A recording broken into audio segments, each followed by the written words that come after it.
بسم الله الرحمن الرحیم. به نام الله بخشنده مهربان. سبح لله ما فی السماوات و ما فی الارض و هو العزیز الحکیم.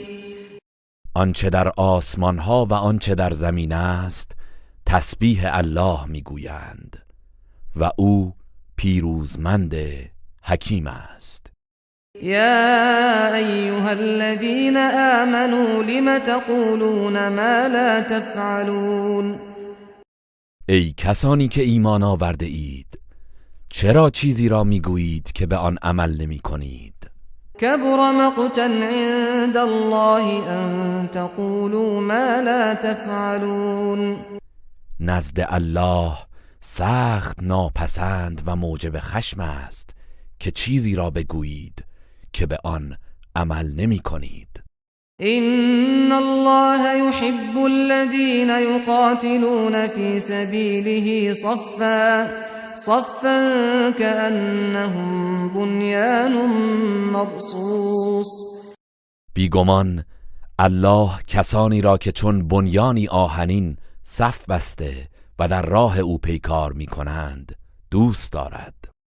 وَإِذْ قَالَ مُوسَى لِقَوْمِهِ يَا قَوْمِ لِمَ تُؤْذُونَنِي وَقَدْ تَعْلَمُونَ أَنِّي رَسُولُ اللَّهِ إِلَيْكُمْ فَلَمَّا زَاغُوا أَزَاغَ اللَّهُ قُلُوبَهُمْ وَاللَّهُ لَا يَهْدِي الْقَوْمَ الْفَاسِقِينَ. و ای پیامبر، به یاد آور هنگامی را که موسی به قومش گفت ای قوم من، چرا مرا آزار و اذیت میرسانید در حالی که میدانید بیگمان من فرستاده الله به سوی شما هستم؟ پس چون آنان از حق منحرف شدند، الله دلهایشان را منحرف ساخت و الله قوم نافرمان را هدایت نمی کند. وَإِذْ قَالَ عِيسَى ابْنُ مَرْيَمَ يَا بَنِي إِسْرَائِيلَ إِنِّي رَسُولُ اللَّهِ إِلَيْكُمْ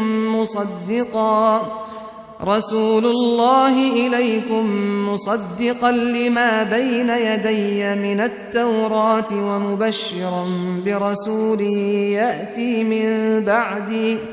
وَمُبَشِّرًا برسول يأتي من بعد اسمه أحمد.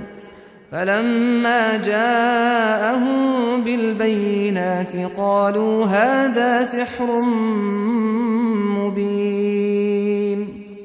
و یادآور باش هنگامی که عیسی پسر مریم گفت ای بنی اسرائیل، بیگمان من فرستاده الله به سوی شما هستم.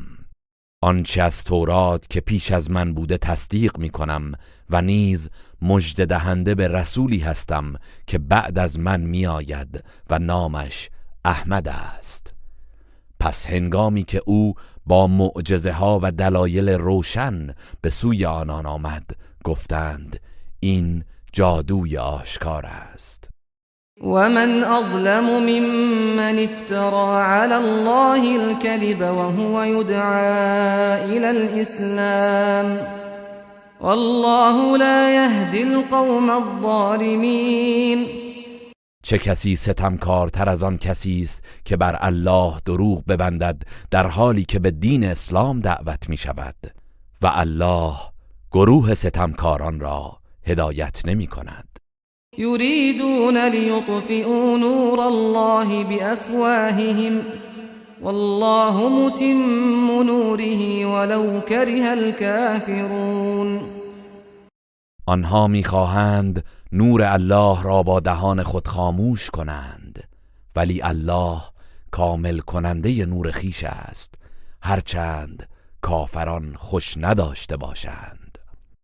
هو الذي أرسل رسوله بالهدى ودين الحق ليظهره على الدين كله ولو كره المشركون. او کسی است که فرستاده خود را با هدایت و دین حق فرستاد تا آن را بر همه ادیان پیروز گرداند هرچند مشرکان خوش نداشته باشند. يا أيها الذين آمنوا هل أدلكم على تجارة تنجيكم من عذاب أليم. ای کسانی که ایمان آورده اید، آیا می خواهید شما را به تجارتی راهنمایی کنم که شما را از عذاب دردناک نجات دهد؟ تؤمنون بالله ورسوله وتجاهدون في سبيل الله بأموالكم وأنفسكم ذلكم خير لكم إن كنتم تعلمون. به الله و پیامبرش ایمان بیاورید و با اموال و جانهایتان در راه الله جهاد کنید اگر بدانید این کار برای شما بهتر است. يغفر لكم ذنوبكم ويدخلكم جنات تجري من تحتها الأنهار ومساكن طيبة في جنات عدن ذلك الفوز العظيم. اگر چنین کردید الله گناهانتان را می بخشد و شما را در باغهایی از بهشت وارد می کند که جویباران از زیر درختان آن جاری است و در خانه‌های پاکیزه در بهشت جاویدان جای می دهد. این کامیابی بزرگی است.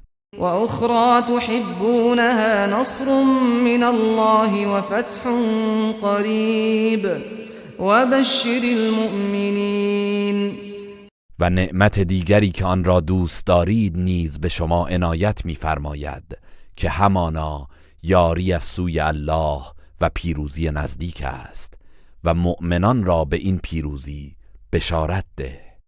یا ایها الذین آمنوا كونوا انصار الله كما قال عيسى ابن مريم للحواريين من أنصاري إلى الله قال الحواريون نحن أنصار الله فآمنت طائفة من بني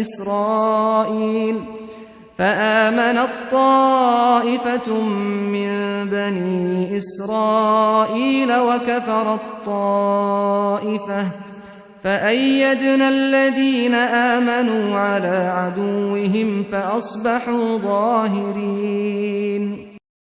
ای کسانی که ایمان آورده اید، یاوران دین الله باشید، همان گونه که عیسی پسر مریم به حواریون گفت چه کسانی یاوران من در دعوت به سوی الله هستند؟